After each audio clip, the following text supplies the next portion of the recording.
Là, frérot, on va se poser de vraies questions. Donc, mets ton gilet pare-balles. La blockchain Solana pourrait-elle dépasser Ethereum?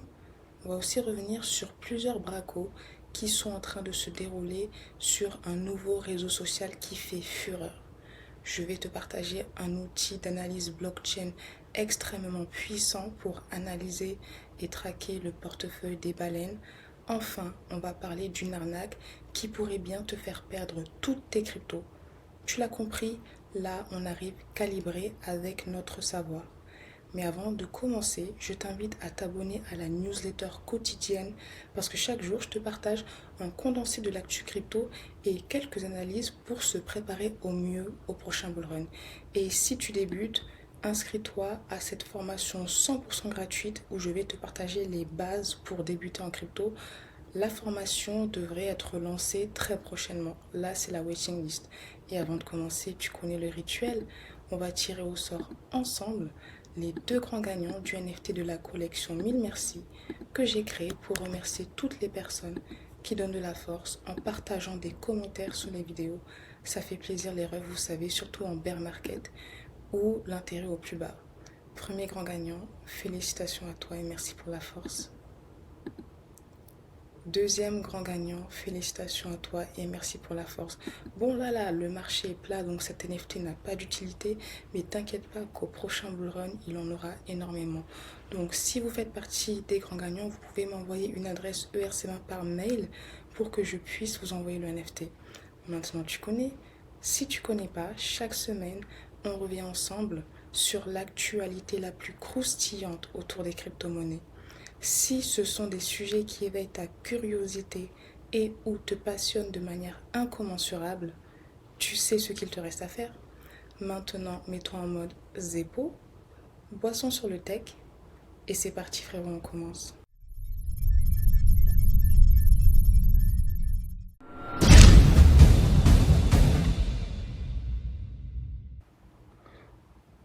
Je suis trop choquée. Une personne a gagné plus de 60 000 dollars sur ce nouveau réseau social. C'est de la folie.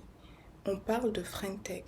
Donc c'est un réseau social Web3 basé sur la blockchain Base sur lequel tu peux entre guillemets acheter des parts de tes amis pour accéder à leur communauté privée.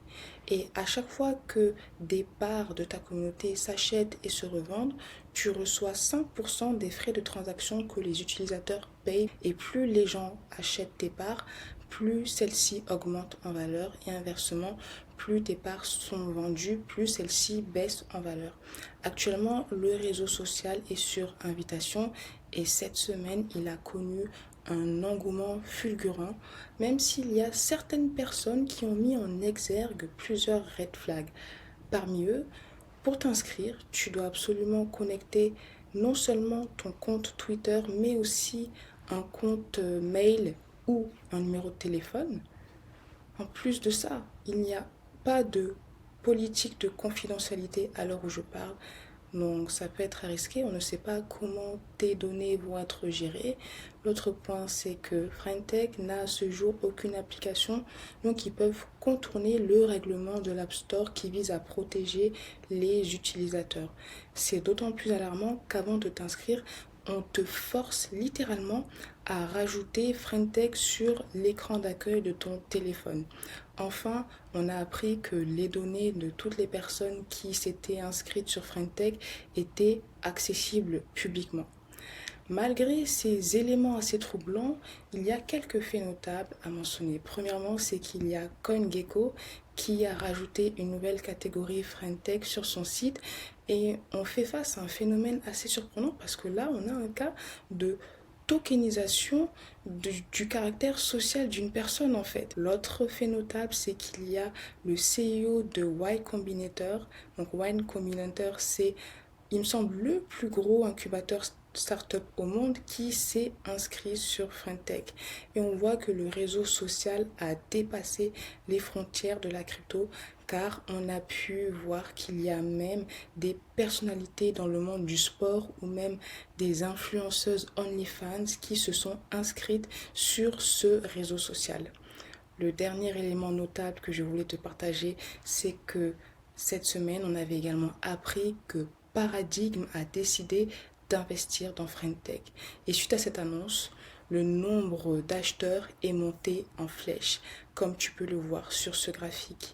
Là, le 18 août, Paradigm annonce investir dans FriendTech et le nombre d'acheteurs actifs augmente en flèche. Alors je trouve et je pense qu'il y a un peu de manipulation de marché derrière cette annonce, dans le sens où il me semble qu'il y a des liens assez étroits entre les personnes derrière Paradigm et les personnes derrière FriendTech. Donc quel sera le futur de ce réseau social? Alors, je ne sais pas, mais selon moi, actuellement, c'est un réseau social qui s'apparente à un Ponzi. Je me suis inscrite uniquement pour la science, mais on va voir comment ils vont se développer. Récemment, ils ont même introduit une fonctionnalité qui te permet de partager des photos avec ta communauté. Donc, on dirait que c'est en train de se transformer en OnlyFans version Web3 parce qu'il y a de plus en plus d'influenceuses OnlyFans qui rejoignent le réseau social. J'ai été quand même désagréablement surprise de toute la promotion assez améliorative dont elle a fait l'objet sur les réseaux sociaux de la part des influenceurs qui se sont mis à si bien ou même de certains médias. Mais parlons maintenant des chiffres assez notoire que FriendTech a pu réaliser. Le premier, comme je te l'ai dit, des gens se sont fait énormément d'argent. Là, il y a des gros bracos qui se passent, frérot. Une personne s'est fait plus de 43 Ethers en profit. Un Ether, c'est à peu près, allez, on va dire 1600 $ à l'heure où je parle, donc je te laisse faire les calculs. Et au début de la semaine dernière, FriendTech a réussi à dépasser des gros protocoles comme Uniswap ou même la blockchain Bitcoin en termes de frais générés. Et on peut voir que la hype est redescendue, mais l'autre élément assez important, c'est qu'en une dizaine de jours, ils ont réussi à attirer plus de 100 000 utilisateurs. Mais là, c'est en train de s'atténuer et encore une fois, l'avenir nous dira quel sera le futur de ce réseau social. Dis-moi ce que tu en penses et dis-moi si tu t'es inscrit sur ce réseau social ou pas. La blockchain la plus rapide au monde a fait un partenariat avec un géant de l'e-commerce, Shopify. Il s'agit de Solana et ils ont récemment annoncé un plugin Shopify pour permettre aux commerçants d'autoriser les paiements en USDC. Quelques chiffres. Shopify, c'est actuellement plus de 1,7 million d'utilisateurs. Et si on part aux États-Unis, Shopify représente plus de 10% du e-commerce américain. Et si on parle à l'échelle mondiale, c'est plus de 400 milliards de dollars d'activité économique. Une question qu'on peut se poser. Ok, c'est une nouvelle assez intéressante pour Solana, mais pourquoi ont-ils choisi l'USDC et pas le Sol? Tout simplement parce qu'aujourd'hui, l'USDC, c'est un des stablecoins dollars les plus régulés et c'est une option beaucoup plus rassurante et familière qu'une crypto volatile, autant pour les utilisateurs que pour les commerçants. Parce qu'une personne qui ne connaît pas les cryptos, je la vois mal payer en Solana, alors que l'USDC, c'est un stablecoin dollar, c'est rassurant. Mais par contre, d'autres cryptos comme le Sol ou le Bonk, si tu connais, tu connais, si tu connais pas, tant mieux pour toi, devraient être rajoutés. L'autre question à se poser, pourquoi c'est important? Pourquoi c'est une nouvelle majeure pour le développement des cryptos? Parce que là, nous faisons face à une application extrêmement concrète de la blockchain. On voit vraiment que la technologie de la blockchain résout un vrai problème, celui des frais de paiement. Parce qu'aujourd'hui, quand tu es un commerçant, si tu utilises des applications comme PayPal ou Stripe pour gérer les paiements en ligne, ces applications-là te prennent entre 1,5 et 3,5% par transaction. Donc plus tu génères un volume élevé de transactions en termes de dollars, plus tu leur donnes de l'argent. Alors que si on passait par Solana, le coût moyen d'une transaction sur Solana s'élève à 0,00025. Tu vois ce que je veux dire? Entre payer à peu près 2% sur chaque transaction et payer uniquement 0,00025 par transaction, la question est vite répondue. Bon, là, frérot, je sais ce que tu dis. Vas-y, arrête de faire la meuf, tu racontes trop ta vie. Au début de la vidéo, t'as dit Solana va dépasser Ethereum, dis les termes. Pourquoi t'as dit ça? T'inquiète, frérot. Déjà, premièrement, je suis pas une meuf. on est entre refs, conviction testostéronée, tu connais, et là, on y vient. On va d'abord parler de la stratégie de Solana. En fait, j'ai l'impression que Solana essaye d'attirer la masse. Je ne sais pas si tu te rappelles, il y avait une application Stepn basée sur Solana qui était sortie. Ils avaient même une application mobile sur laquelle tu pouvais, entre guillemets, marcher et gagner des cryptos. Bon, là, la hype autour de ce projet, elle a baissé, mais il y a aussi d'autres applications orientées adoption de masse qui se sont lancées sur Solana. L'autre point, Solana avait aussi récemment lancé leur Solana Phone. Alors même si c'est pas forcément quelque chose qui a eu un succès, ils ont le mérite d'avoir essayé et le fait de sortir un téléphone, ça affiche aussi une volonté d'attirer des personnes hors crypto dans l'écosystème. Parce que tu sois dans la crypto ou non, tu as un téléphone. Donc ça, c'était pour des éléments en termes d'actions réalisées. Et si on parle des sous-jacents de la technologie, au début, je t'ai dit que Solana, c'était la blockchain la plus rapide au monde. Alors, j'ai essayé de faire des recherches pour trouver des classements des blockchains en termes de transactions par seconde. J'avoue que j'ai pas trouvé des sites assez pertinents. Si tu en as, n'hésite pas à me les partager en commentaire. Mais si on croit le site Real TPS, Solana, c'est la deuxième blockchain en termes de transactions par seconde. Elle génère plus de 450 transactions par seconde, on va dire TPS pour faire simple, tandis qu'Ethereum en génère seulement 12 et même Polygon 31, Arbitrum 12. Après, si on va sur le site de Solana, eux, ils indiquent générer plus de 4400 transactions par seconde. Donc les chiffres sont différents, c'est pour ça que même quand tu veux faire tes recherches, parfois c'est bien de comparer plusieurs sources et après faire tes conclusions en fonction parce que les informations peuvent différer d'une source à l'autre. Mais si je te partage cette information, c'est parce que si on compare le TPS de Solana avec le TPS de Visa, Visa actuellement c'est à peu près 1700 TPS. Ça veut dire que Solana est en train de vouloir s'imposer comme le Visa de la blockchain. Et l'autre nouvelle qui soutient cette thèse, c'est que cette semaine, on a appris qu'il y a le stablecoin EUROE, donc un stablecoin backé par de l'euro, qui a décidé de se déployer sur Solana.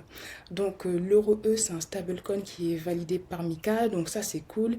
Ils sont déjà présents sur Polygon, Arbitrum One, Avalanche, et Solana c'est la première blockchain non EVM sur laquelle ils vont être déployés. Et Wirex, c'est une application de paiement digital. Elle a plus de 6 millions d'utilisateurs et elle va supporter l'EUROE sur Solana. Ça veut dire qu'il y a plus de 6 millions d'utilisateurs qui, en utilisant Wirex, pourront utiliser l'EUROE auprès de plus de 40 millions de commerçants qui se situent dans plus de 200 pays différents. Donc on voit que là, Solana va avoir une influence encore plus grande. Et ça met également en lumière la volonté et le potentiel de Solana de devenir un leader en termes de paiement quotidien. Parce que je pense que plus on évolue avec un écosystème multi-chaîne, plus il y a des blockchains qui vont se spécialiser dans une verticale particulière, que ce soit le gaming, que ce soit la DeFi, les paiements. On dirait que Solana veut se spécialiser dans les paiements et aussi dans l'adoption de masse. Dans le sens où si on prend un dernier élément qui est les NFT, Solana, c'est la deuxième plus grosse blockchain en termes de volume de NFT. Et la communauté Solana reliée au NFT est très présente. Et encore une fois, tu sais qu'ici, il n'y a aucun conseil en investissement et malgré tous ces propos, je ne possède même pas de Solana. Si tu suis la chaîne, tu sais qu'à chaque fois que je te parle de Solana, je me dis, mais les refs, là, je suis admirative devant leur résilience après tout ce qu'ils ont enduré. Mais je t'avoue que plus je regarde ça, plus j'ai envie de mettre une petite bille dans Solana, même si actuellement, je n'ai aucun Solana. Et pour répondre très concrètement à ta question, est-ce que Solana va dépasser Ethereum? Alors, à titre perso, je ne pense pas. L'avenir nous le dira, je ne suis pas voyante, mais en tout cas, je trouve que Solana a un potentiel de croissance très élevé pour le prochain bull run. Partage-moi tes retours en commentaire et dis-moi si tu es bullish sur Solana. Maintenant, on passe à la suite. Cet outil d'analyse te permet d'espionner le portefeuille de n'importe qui. Il s'agit d'Arkham. On en avait déjà parlé, notamment suite aux polémiques qu'il y avait eu avec le lancement de leur token et de leur marketplace de données. Mais là, grosse nouvelle pour Arkham, ils ont réalisé un partenariat avec TradingView. Donc maintenant, quand tu vas aller sur Arkham, tu pourras également voir le tableau TradingView sur la page des crypto-monnaies. Et pour te parler d'Arkham, je t'invite très fortement à utiliser l'outil, que ce soit pour traquer les performances de ton portefeuille ou pour traquer le portefeuille des fonds d'investissement et des baleines crypto ou de n'importe quel portefeuille. J'avais fait une analyse de l'outil dans le Club Alpha si ça t'intéresse. Sinon, dans tous les cas, tu trouveras plein d'informations sur Internet. Terminons avec une nouvelle de la plus haute importance. Attention à cette arnaque qui pourrait bien te faire perdre tout ton argent. Elle existe depuis la nuit des temps, mais elle continue de sévir et elle a très récemment été mise en avant par une personne qui travaille chez Defilama. Tu vois, quand tu tapes le nom d'un protocole sur Google, tu as plusieurs résultats. Et généralement, le premier résultat est une publicité sponsorisée qui s'apparente au site que tu recherches. Mais c'est souvent une arnaque, un site qui ressemble à deux gouttes d'eau au site que tu recherches. Et si tu cliques sur ce résultat et que tu connectes ton portefeuille sur le site en question, tu risquerais bien de perdre tout ton argent. C'est pour ça qu'il faut redoubler de vigilance quand tu passes par Google pour rechercher un protocole. Et moi, ce que j'aime bien faire, c'est de passer par le compte Twitter officiel et encore une fois, revérifier que le site correspond bien au site que je recherche parce que les comptes Twitter peuvent aussi se faire hacker. Mais voilà, je voulais te faire ce petit rappel pour te dire que dans la crypto, il ne faut pas agir de manière active parce qu'il y a beaucoup d'arnaques qui sont présentes. C'est tout pour moi. Merci pour ton temps, frérot. Partage-moi tes retours en commentaire et je te dis à très très vite pour une prochaine vidéo.